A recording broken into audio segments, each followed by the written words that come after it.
Hi, everyone. Happy Thursday. I hope everyone's having a great day.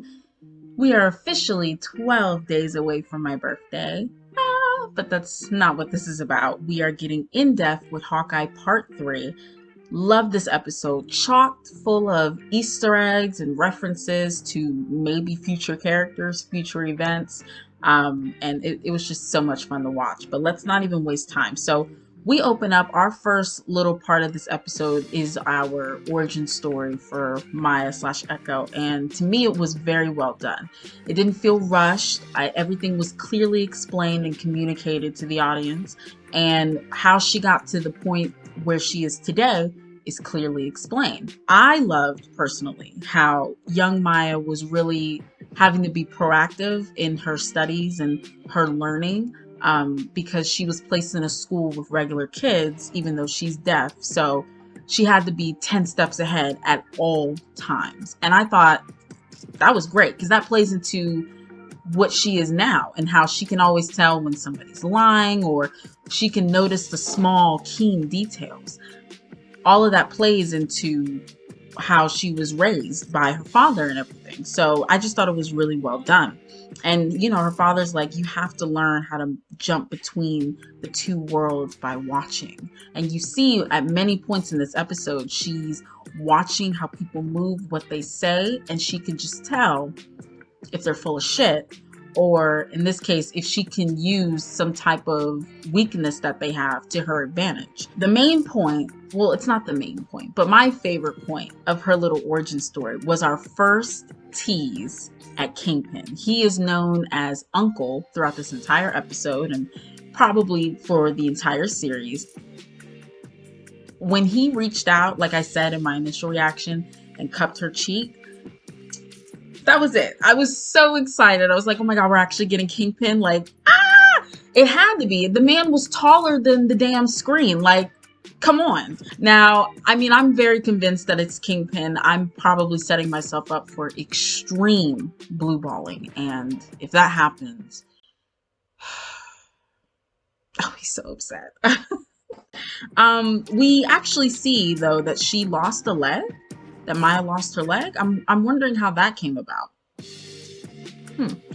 But we cut to an older Maya during her intro. She's MMA fighting, and I wonder if they're doing this in Fogwell's gym. It would be a nice little Easter egg to Daredevil. But anyhow, she comes home from that, and Ronin is executing members of the Track Mafia, including her dad. So this is where her motivation comes from and her vendetta against Ronin, because, she killed her dad. I like how in this scene that we're getting more insight into Ronin and who he is and what he's done post Endgame and how many enemies he's created, because I said this in my trailer reaction and then in the last video I did. Like, if Ronin is gonna drive the plot, we need more information on him because y'all didn't give us enough in Endgame. So hopefully we get more as the series goes forward. Let's see. After that, we cut to present day. Maya and Kazi come out to interrogate Clint and Kate on basically Ronin. And so Maya is, again, this is where she's starting to analyze, and she notices Clint has a hearing aid, and she notices him and Kate are full of shit, to the point where she almost chokes Kate out. And Kazi has to pull her back, like, what are you doing? Like, relax. And this is like the first sign that I noticed of some tension between her and Kazi. It's clear that there's a disconnect in what they're doing and how they're going about it. And that comes into play later on in the episode.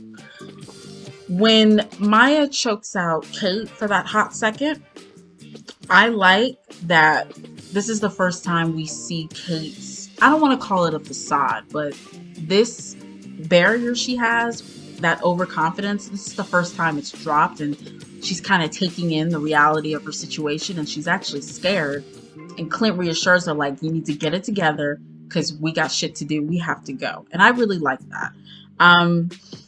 Clint breaks free, and then the whole fight scene ensues. This fight scene is so fun. It's so cool.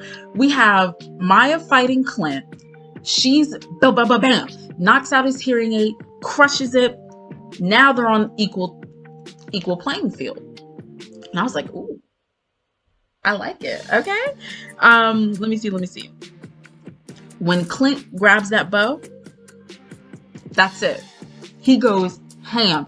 Bam, bam, bam. Shooting behind him. Bam. I was like, ah, it was so cool. And then he had that slow-mo shot and it freed Kate. All the slow-mo that was used in this episode was at the perfect time. It wasn't too much. It didn't take away from the scene, in my opinion, or the moment that was happening. I'm still reeling from Zack Snyder's slow-mo. So to see this, it was very nice and simple. Kate holds her own against Kazi and some of the other members of the Track Mafia. So I was like, okay, go Kate.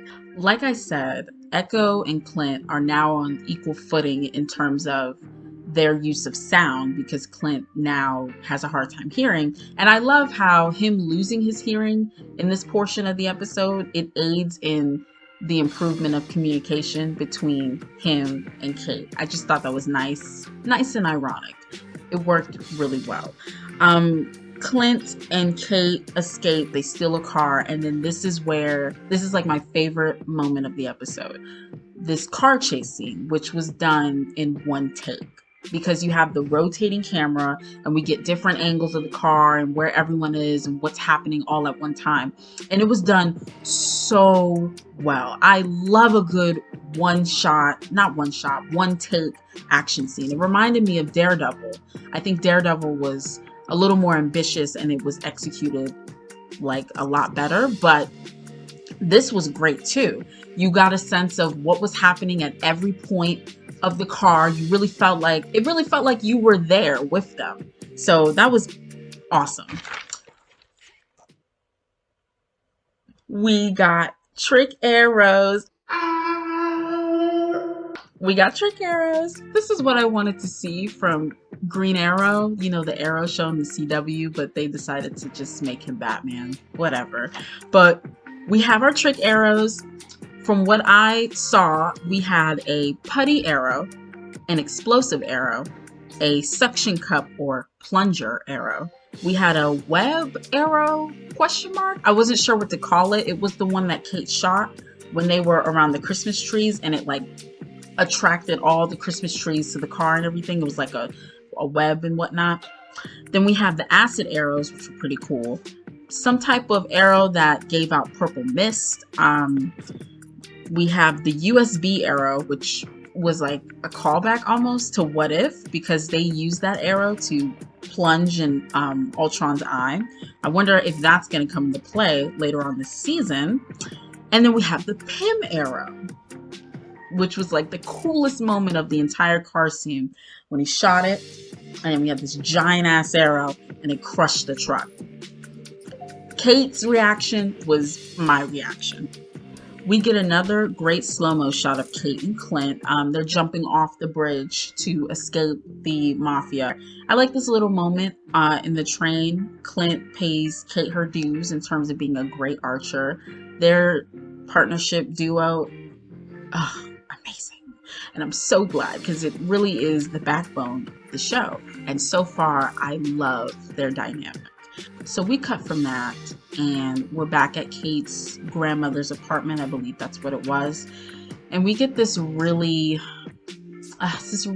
sad moment between Clint and his son, because his son is on the phone, but Clint can't hear him. And Kate is there. She assists in moving the conversation along, helping him understand what his son is saying. And it was just so sad. It hit all the emotional beats for me. If it were a day where I was really sad and I happened to watch that scene, it would have had me in tears. Yeah.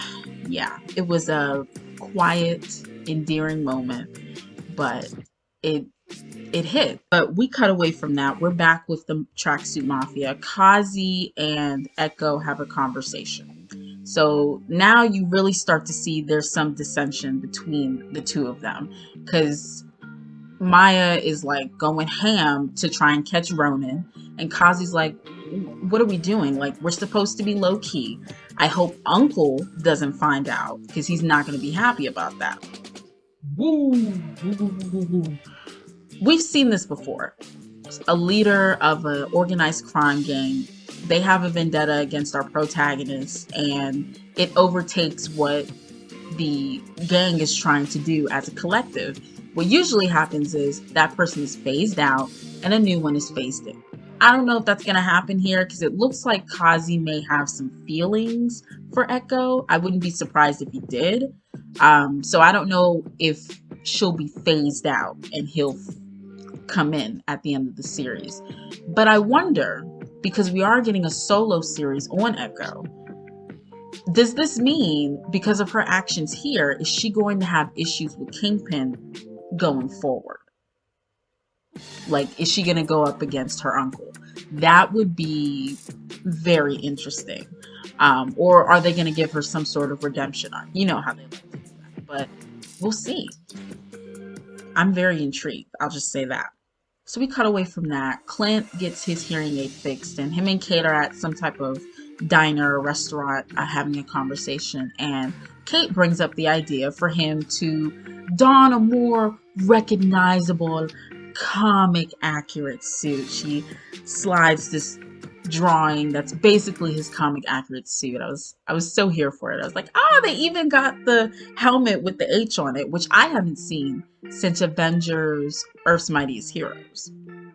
So I don't know if he'll don that part of the costume. Probably not, because it's a little goofy, but I am so ready for him to finally don a comic accurate costume. But Clint, he rejects the idea mainly because he feels like he's not a role model. And I took that to mean, well, this is Ronin speaking. This is him as Ronin talking. Because Clint Barton, Hawkeye, he's a good man. He's a really good person. He put his neck out there, left his family at Christmas time to help Kate. And Kate pretty much says the same thing. And it's interesting that Kate says that because she still doesn't know Clint is Ronin. And I wonder when she finds out, what is that going to mean for them moving forward? Is she going to have a hard time trusting him? Is she going to have a hard time forgiving his actions as Ronin? I mean, who knows? I feel like, I don't know. We'll see. Lucky the pizza dog finally gets his name from the comics. It was so cute. I love that dog. He's so cute. We cut away from that. Kate and Clint are having a conversation about the Track Mafia. We basically get a little exposition on them. They were small. They grew. And the guy at the top is doing anything he can to grow the organization. So Kate learns that, Maya's not the top dog. Uncle is Kingpin, at least that's what I'm assuming, right? And he's someone you don't want to mess with. So for what I'm inferring from that is Ronin made an enemy out of Kingpin. That's pretty crazy. So I don't know if that's gonna play out this season or not. Maybe we'll get some type of prequel with his adventures as Ronin, and then they'll bring in Kingpin a little bit more. I wouldn't be shocked if they decided to do that. So after this whole talk, Kate is like, let's just sneak into my mom's penthouse. She has a whole criminal database. We can find out more information on Jack and the Tracksuit Mafia. The fact that her mother, this security company, has criminal databases, I'm sorry, the mother is evil. There's something not clean in her damn buttermilk. But they sneak in, and Kate is on the computer trying to look for information on Kazi. And we find out that he's a part of Sloan Limited. And I don't know why, but that information is very familiar to me. The name Sloan. Maybe it could be a reference to Kingpin, or it might be something completely different. But she can't find information on Jack. She gets locked out of the account. Suspect. Clint hears a noise. He goes to check it out, and he's met by the Ronin sword at his neck from Jack, and that's how the episode ends. I was like, how could you end it like that? Like, come on! But regardless, That's it. That's all the notes I have. Still a nine out of 10. Things are really picking up. I don't know. I don't know. Is it really that obvious that Jack killed Armand, or is he a red herring? I really feel like he's a red herring, but he's definitely shady. Everything's in the air, and I love that. So I'm excited to see how things are gonna go moving forward. I wonder if they're really gonna introduce Kingpin. I feel like they're not, because this is the same shit that happened with like Mephisto, and I'm not falling for that again. The references are a little more obvious this time around, but still, um, I'm excited. I can't wait for the next episode. That's all I have, guys. Thanks for listening. Thanks for watching. Bye.